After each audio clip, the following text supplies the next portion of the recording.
Excellent, thank you. Good evening, everyone. As always, lovely to you. So we're starting the new sugya of Koreah Manas Litvar. So we'll just read the Gemara and then try and unpick it. Koreah Manas Litvar. It says the Gemara, Koreah b'mishkan heicha hava. Mi hava. Where was the Koreah in the Mishkan? Answers the Gemara, Rabbi Zobin, Shekain a Uriah shenafel b'darna, a Uriah that some sort of I'm picturing it a bit like a moth, of some sort of worm picked away at the cloth and created something like moth holes in the cloth.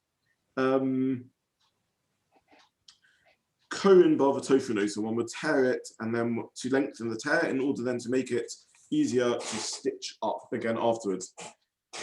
So if we look in the Mishnah, subject to Girsa, the Mishnah describes the melacha as Koreah al manas litvar shtei tefillos. The melacha is Koreah al manas litvar in order to resew shtei kriyas. So I wanted really to, in the source sheet I sent, I really wanted to focus on two things. And I divided it up trying to use the red font to signal the division, that we were looking at two topics. The first topic I wanted to look at was why Almanas Litvar, and the second topic I wanted to look at was Shtei Tefillos, what's this share of Shtei Tefillos, which would revisit things that we discussed in the last sugya at the bottom of Ayin Daled on the base about Tofa, and we'll briefly relook again at the Mishnah in Kalayim that deals with the sharpness scenario and so on. So we rushed a little bit at the end of last year, the end of that Mishnah, but we'll get back to that when we now look at Koreah. But for today's share and probably Sunday's learning also, I wanted to look at what this condition of Almanas Litvar is. Now,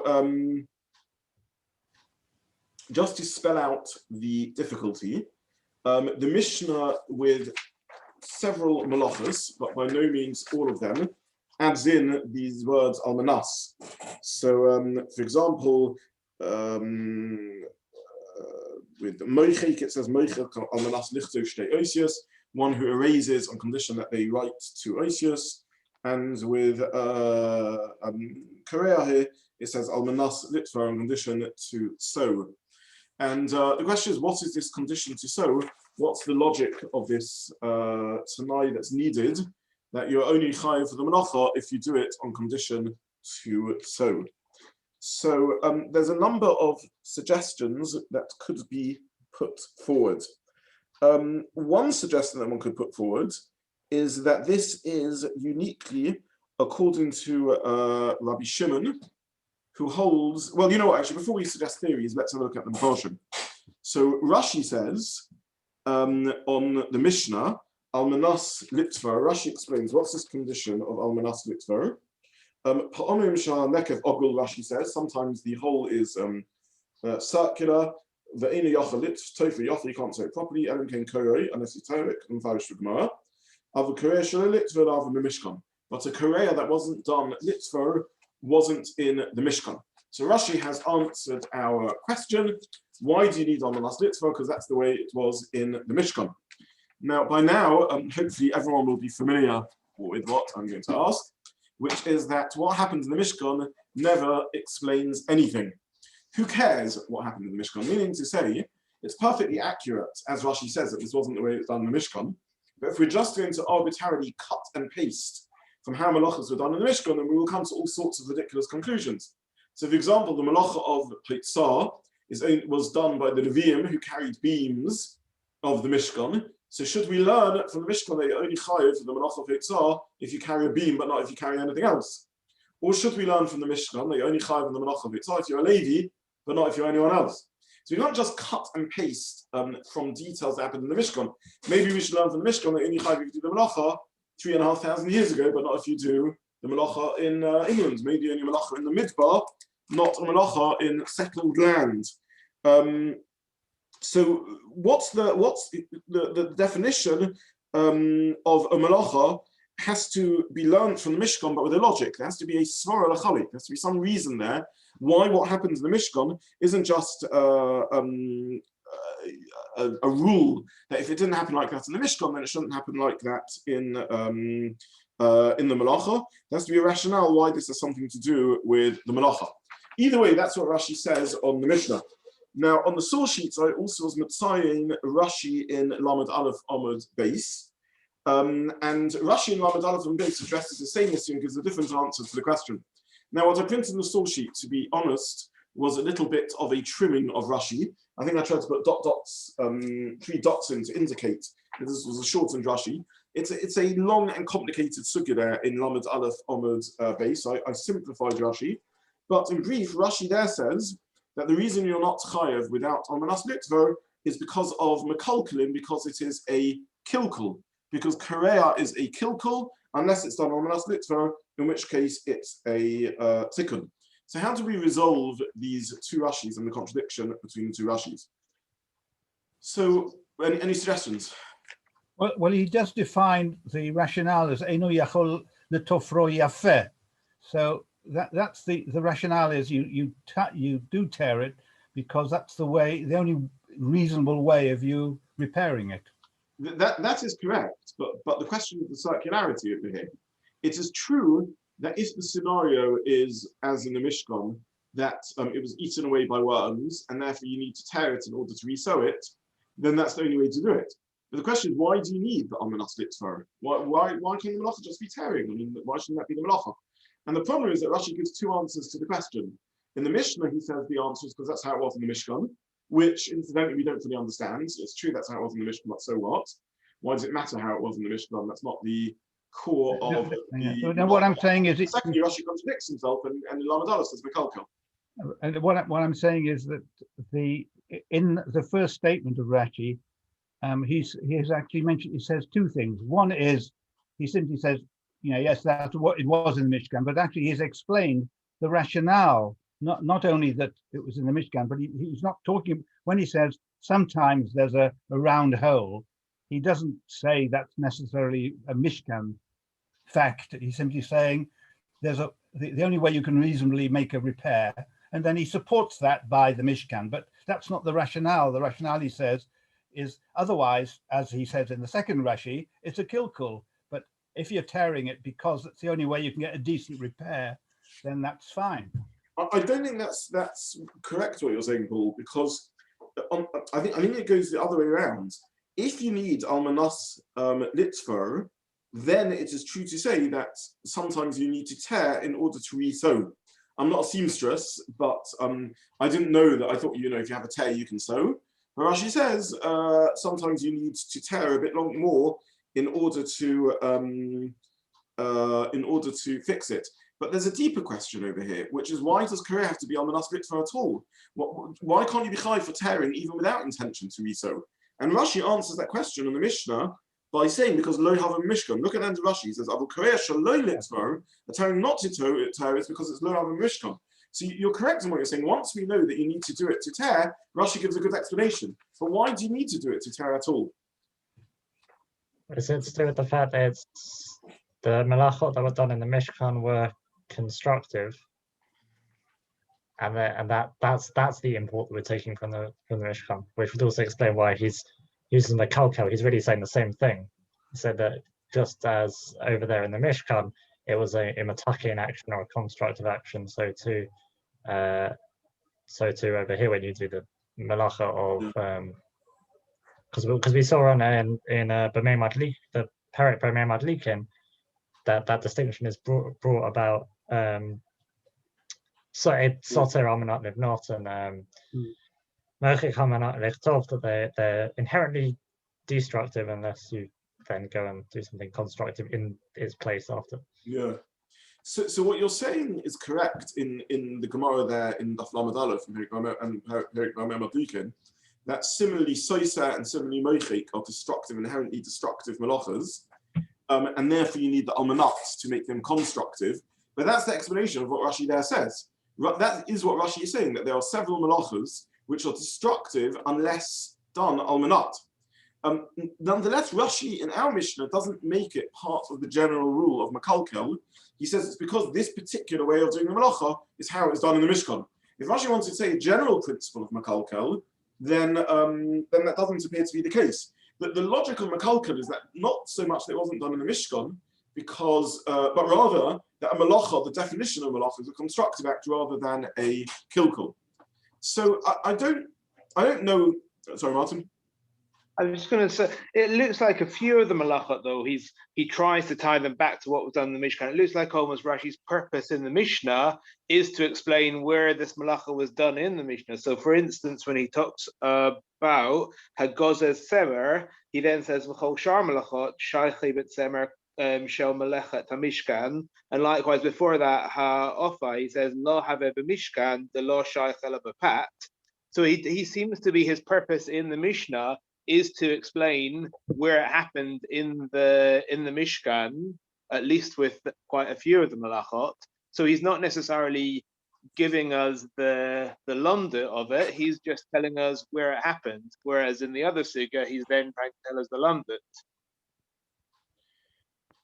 lunda. I think you're onto an excellent point. I'm going to put it on hold because I'm going to get to it later, but I think what you're saying is something important, so I will get to that. So, so for now, let's put Martin's point on hold and we'll revisit this. What can we say about the contradiction in Rashi? So one attempt to answer this question gets us into the issue of Rabbi Shimon and Rabbi Yehuda. And here I gave out the sheet that we've looked at previously about the topic of melacha tzricha legufa or eino tzricha legufa. Because my first attempt, basically just to make clear the structure of this shiur and Sunday's shiur, is we're going to try and understand what is the logic of Almanas Litzvar, and we're going to put forward a number of models. Model number one is what happens in the Mishkan, which is what Rashi Bayah says. Model number two is Mekalkel, and model number three will be the definition of the Melacha. So let's just try and work through this systematically. What could be this condition of Almanas Litzvar? So one possible answer to the question is to do with the issue of melacha tzricha legufa, melacha she'ein tzricha legufa. So this is one of the difficult themes that runs throughout Masechet Shabbat, and therefore each time we have a sugya that touches on it, I will A, reissue this source sheet, and B, we'll revisit it, because there's no one place which is more convenient or less convenient to talk about it. It comes up on several occasions. But basically, there's a general machlokas between Rabbi Yehuda and Rabbi Shimon about whether you're chayev for malacha in general, or only chayev for malacha shetzricha legufa, that is done for the purpose of the guf hamalacha. Now, meaning to say that according to Rabbi Yehuda, all malachas are asa. According to Rabbi Shimon, a malacha she'ein tzricha legufa, if it's not done for a particular purpose, a particular tzorech, then it isn't the malacha that you're chayiv for on Shabbos. Now, what defines the particular tzorech that makes you chayiv on Shabbos? So Tosfos learns any positive tzorech as opposed to removal of a problem tzorech. So according to Rabbi Shimon, a malacha has to be done for an achievement of an end, as opposed to just as a means to remove a problem. It has to be done tzricha legufa, to achieve a positive end, as opposed to just removing a problem. So a classic example we gave of this is when you catch a dangerous insect, not because you want the insect, like when you catch a wild animal, because maybe you want its skin or something of the sort, but when you're catching something just because it's bothering you, you don't want to get stung by it. So that's a removal of a negative problem. Similarly, the classic example of the Mishnah in Shabbos Tzadi Gimel on the base is if you take something out of the house, not because you want it outside in the street, because that would be the positive malach of Eitzah. I don't want it in the house, but I want it out in the street. But rather, you take it out because you don't want it in the house. You're disposing of rubbish or something unpleasant into the street. So this is melacha she'ein tzricha legufa. I'm not taking it out because I want it outside. I'm taking it out because I don't want it inside. This is how Tosfos learns the definition of tzricha legufa in the tzricha legufa. Rashi learns that each melacha has a particular purpose, and the melachas were given with the purpose of the melacha, also learnt from the Mishkan. So according to Rabbi Shimon, according to Rashi, we don't just learn melachas from the Mishkan, but we also learn what's the guf ha-melacha, the core purpose of the melacha. And you're only chayev if you do the melacha for tzricha legufa, you do it for its core purpose. so says, that's how Rashi learned. So a reasonable attempt. I thought that was Tosfot. The Tosfot has to be exactly the same, doesn't it? I'm sorry, the other way around the names. Yes, apologies. Yeah. Apologies. Sorry, you're absolutely right. Thank you for pointing that out. Apologies. Yes. So goes the machlokas in the sugya of tzricha legufa. So either way, we have a good attempt at understanding the Mishnah and Rashi's comment in the Mishnah, because it's possible that according to Rabbi Shimon, we need to learn that the Koreah is only al manas litvar, shekein hoysel b'mishkan, that you're only chayev for Koreah if you do it for a particular purpose. However, if you do the melacha for the wrong purpose, you wouldn't be chayev for the melacha. So Rashi, who is bringing up the idea in the Mishnah of the purpose of doing it is in order to achieve toifah, that's according to Rabbi Shimon, who holds you only chayev if you do the melacha for a particular purpose. Masha'in Kain, according to Rashi in Daf Lamed Aleph, is going according to Rabbi Yehuda, who holds that you don't need a melacha tzricha legufa, that the purpose for which you do the melacha isn't essential to the definition of the melacha, and therefore Rashi there says that as long as it is a tikkun, that would be enough, and therefore the reason you need al manas litvar is to avoid it being a mekalkel. So this is one possible way of understanding Rashi, that there are two reasons how we can understand why you would need al manas litvar. Answer number one would be because melachos have to have particular intentions, tzricha legufa, and that would go like Rabbi Shimon. And answer number two would be because of mekalkel, and that would go like Rabbi Yehuda. So this is one way of understanding the explanation of the Mishnah.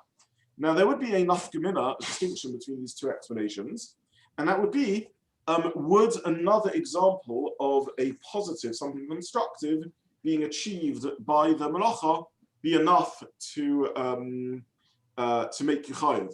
So if the reason why you need al manas litvar is a core definition, a core purpose of the melacha, perhaps also learned out from the Mishkan as to what's the positive intention that you need for the melacha, then maybe al manas litvar would be dafka.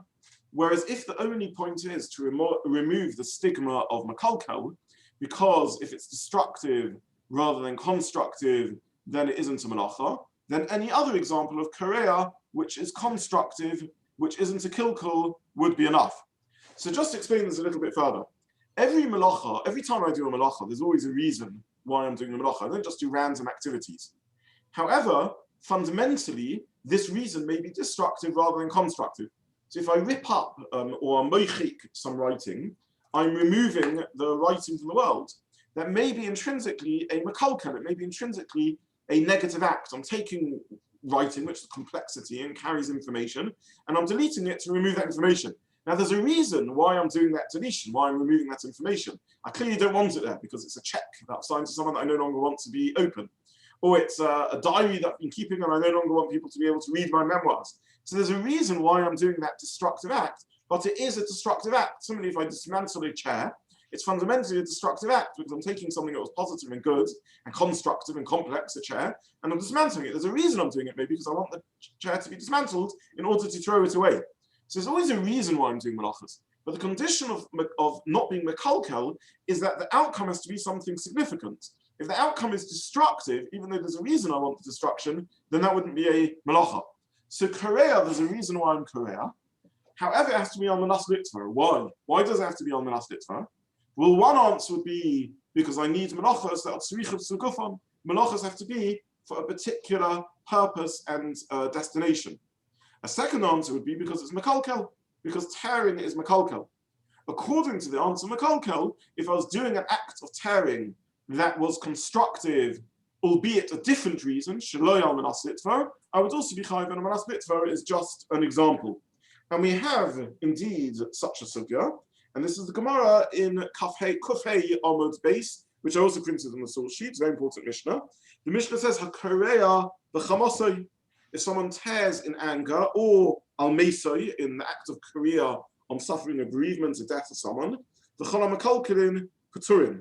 V'mekalkel l'manas hasakin shiur k'masakin. So if I do a mekalkel, I'm potter. If I do a tikkun, I am chayiv. Now the Gemara discusses this, and the Gemara brings another nuance in this Mishnah, and the Gemara says that if you tear on your mace, on a mace which you are chayav in Avedus, or if you tear b'chamasai in order to calm yourself down, then it would depend on the machlokas Rabbi Yehuda and Rabbi Shimon. According to Rabbi Yehuda, a melachot she'ein tzricha l'gufa chayav, you would be chayav for this. And according to Rabbi Shimon, who says melachot she'ein tzricha l'gufa is potter, you would be potter on it. So asks the Gemara, but surely this is mekalkel. Says the Gemara, no, this is masakein because you are calming yourself down through so doing. So what the Gemara is saying is, in a sense, explicitly our discussion. If you tear in order to do Koreah on a dead body, or you tear in order to calm yourself down, this is an example of something which is not mekalkel but masakein, because there's another positive reason in doing the tear. The tear is being used therapeutically to calm yourself down or to mourn a mace, and therefore that would be enough to make you chayiv on Shabbos, according to Rabbi Yehuda, who holds you are chayiv on the melachot she'ein tzricha l'gufa. According to Rabbi Shimon, however, who holds your potter for melachot she'ein tzricha l'gufa, he would hold that it's not enough to make you chayiv over here because it's ein tzricha l'gufa. It's not being done for a particular positive purpose. It's being done for a negative purpose, for removing a problem, or it's not being done for the same purpose as in the Mishkan. So in a sense, the Gemara in Kuf Hey Amud Beis is telling us, don't read the Mishnah literally. Even though the Mishnah says, Koreah al manas litvar, no, that's not really true. Koreah al manas litvar is an example of a masakein. If you had another masakein, another way of ensuring that it was a tikkun, something positive, then that would also be enough to be mechayiv you, such as Koreah, to calm yourself down. Now, what do we do with our Mishnah that says Koreah manas litvar? So either the Mishnah is an example, but who are in other tikkun examples, or the Mishnah is going according to Rabbi Shimon, who holds that you are potter for a melachot she'ein tzricha l'gufa, and therefore according to Rabbi Shimon, you're only chayiv if you're manas litvar. If you're doing it for some other positive outcome, you would be potter. So this is one way of sorting out what's going on in the Mishnah, that the Mishnah either is giving an example, and the issue in the Mishnah is mekalkel, but if you found another metakein, if you found another way of getting a positive outcome, that would be enough. Alternatively, the Mishnah is dafka saying I'm manas litvar because it's going according to Rabbi Shimon, and we get caught up into the role of intentionality in melachas. Is intentionality part of what makes you chayev for a melacha? Or at this point, you can say the Mishnah's given the example of what was happening in the Mishkan, therefore it's lav dafka. Is that what you're saying? Or? No, at this stage, I'm not saying that. I'm taking the Mishnah seriously, that the Mishnah means you are only chayiv for Koreah manas litvar, and I'm suggesting either that's because of Rabbi Yehuda and Rabbi Shimon, and according to Rabbi Yehuda, you're only chayiv if you have certain intentionality, not other intentionality. Or the Mishnah is saying that because what it really means to say is you need a matakin, not a mekalkel. If it's a mekalkel, if it's a destructive melacha, you're not chayiv for it. And therefore, if it's and therefore, if you find any way of making it constructive, that would be enough. What would be an example of constructive if you're planning to re-sew it? I'll come to your point, Max, and to Martin's point later. But for now, I'm not yet going back, sort of rethinking about what happens in the Mishkan. Can I just also say, the calming yourself down, b'hamato, why? It seems quite a narrow one to say that's she'ein tzricha l'gufa, because in a sense, I know maybe you don't want because it's tzricha l'gufa if you tear it in order to stitch it, but here you're tearing it for the purpose you've intended, which is to calm yourself down. So why do we say that's not tzricha l'gufa as well?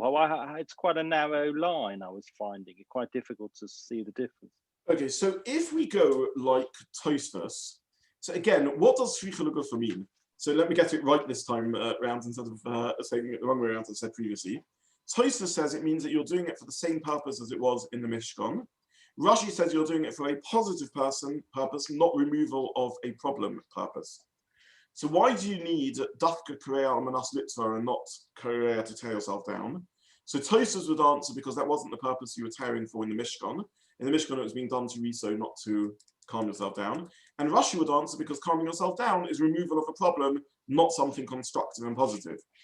Now, it is difficult to find the fine line according to Rashi, about what's called positive and what's called removal of a problem. So let's take this to push it to the extreme. When I'm eating, is eating something positive because I want to eat, or is eating removal of a problem because I'm removing hunger? If I'm constructing a chair, is that something positive because I want a chair, or is it removal of a problem because God created me with weak muscles such that I'm not comfortable always standing? But were I to be comfortable always standing, I wouldn't need a chair. So I'm trying to push the definition of what's called removal of a problem, what's called something positive, to an extreme. And the problem in Rashi is it seems arbitrary and sometimes difficult to determine whether something is called removal of a problem or something positive.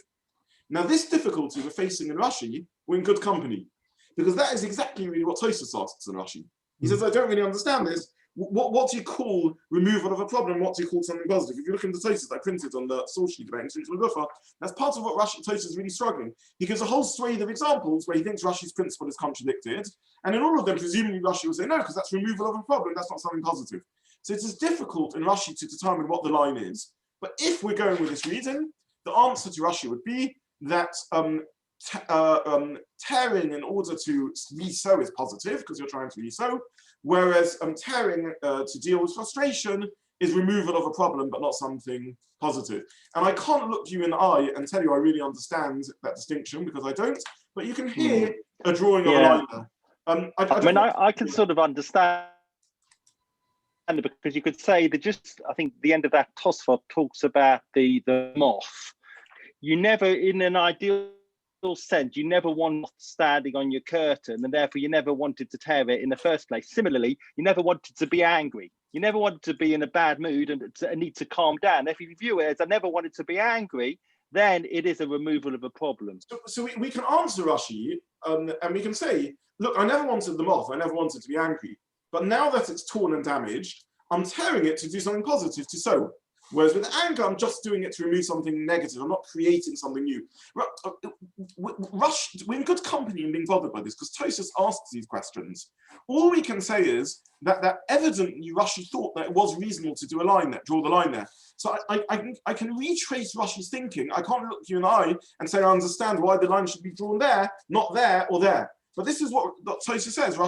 This is what Rashi is arguing. Rashi is arguing that tearing something to assuage anger, and we can hear the intuition, tearing something to assuage anger is a fundamentally removal of problem. It's not a good thing that you're tearing to assuage anger. You're doing it to remove a problem. Whereas it's true you didn't want something torn, but now that it is torn, sewing it is something positive.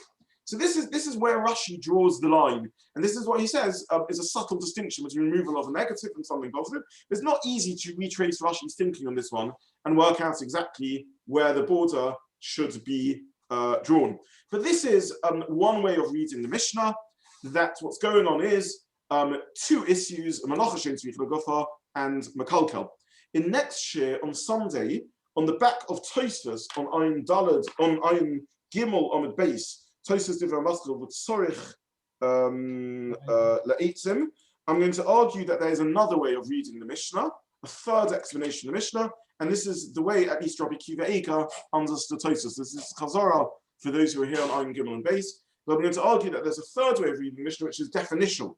It's not about Mekalkel, it's not about Intuit L'Gufa, it's about the essence and the core definition of the Malacha is that you're doing it al manas litzvah. So I'm going to stop here for today, and in Hashem, on Sunday we will resume by looking at a third explanation of what al manas litzvah is. I wish you all a good evening. Thank you, Rabbi. Thank you. Thank you. All right, thank you. Good.